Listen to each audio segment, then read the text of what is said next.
Subscribe करें हमारे YouTube channel साधना gold को और पाएं वीडियोस सबसे पहले। बेल आइकन दबाना ना भूलें। कन्या होती है 10 साल तक, 2 साल से लेकर 10 साल की आयु तक कन्या कुमारी का कहलाती है। भगवती का स्वरूप। 1 साल की कन्या का पूजन नहीं करना चाहिए और 11 साल या इससे बड़ी कन्या का पूजन नहीं होता। ये निषेध किया गया। 2 साल से 10 साल की, और उसमें जो पूजन बताया गया उसमें एक कन्या 2 साल की, एक 3 की, 4 की, 5, 6, 7, 8, 9, 10 ऐसे 1-1 साल की आयु बड़ी हो तो उनका पूजन करने से हर प्रकार के सुख समृद्धि घर में आते। एक नियम है, जब मासिक धर्म में लड़की होने लग जाए फिर वो कन्या नहीं रही। और हमारे यहाँ था कि कन्या दान करें, मतलब 10 साल की आयु तक ही विवाह हो जाना चाहिए। शास्त्र के अनुसार कन्यादान है। रहे घर में ही, जब विवाह हो जाए गौने की विदाई कर दो, ये कन्यादान। और 6 महीने पहले शादी की डेट बुक हो गई, साल पहले बुक हो जाती है। अब बताइए 6 महीने बाद उस समय उन दिनों, और 7 दिन का ये कन्यादान का व्रत होता है, 7 दिन का उपवास, और 7 दिन वो पूजन करती है कन्या।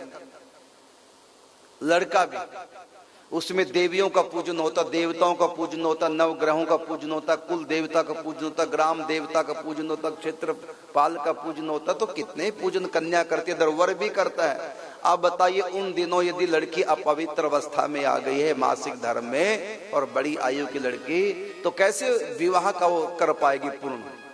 और उस समय शादी के समय तो हवन भी होता है, देवताओं का आवाहन किया जाता है। और उस समय लड़की यदि मासिक धर्म में हुई तो बताइए आप कैसे पूजन कर पाएंगे। और कोई कैंसिल करता है, शादी की डेट साल पहले 6 महीने पहले बुक हो चुकी है, अगर उस समय उस दिन वो कहीं, और फिर वो 7 दिन होते हैं, कईयों के यहाँ 9 दिन का विधान, कईयों के यहाँ 5 दिन का विधान होता है पूजन का, जिसमें डेली कन्या पूजन करती है। उसमें गौरी की पूजा होती है, गणेश जी की पूजा होती है, नवग्रहों की पूजा होती है, कुल देवताओं की पूजा होती है, कुल देवी की पूजा होती है। यदि उन दिनों 4-5 दिनों में यदि एक दिन भी कहीं बीमार है तो कैसे विवाह का एक संपन्न कर पाएगी। विवाह एक धार्मिक संस्कार है। हमारे यहाँ 9 संस्कार होते हैं, 9 संस्कारों में एक ये धार्मिक संस्कार है, विवाह संस्कार। इसमें बड़े विधि विधान से धार्मिक कृत्य किए जाते हैं, वैवाहिक कृत्य किए जाते हैं, और वो पवित्र होके ही किए जाते हैं। ऐसी स्थिति में कन्या भला कैसे पूजन कर पाएगी यदि वो मासिक धर्म में है।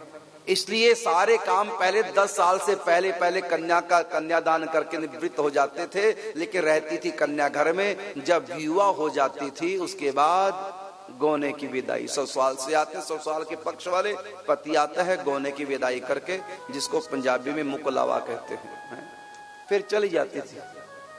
नियम यही है। लेकिन हमने विवाह को धार्मिक संस्कार माना ही नहीं है, ऐसा घोर कलयुग आ गया है। धार्मिक संस्कार, कोई भी धार्मिक कृत्य हो, बताइए धार्मिक कृत्य में शराब पीना पिलाना ठीक है? और शादी धार्मिक कृत्य है, इसमें पेटियां मंगाई जाती हैं शराब की, मांस मीट बनता है, और ये धार्मिक कृत्य है। राक्षस पैदा हो गए कलयुग में। देवी भागवत पुराण में बड़ा विरोध किया इस चीज का। ये विवाह धार्मिक कृत्य है।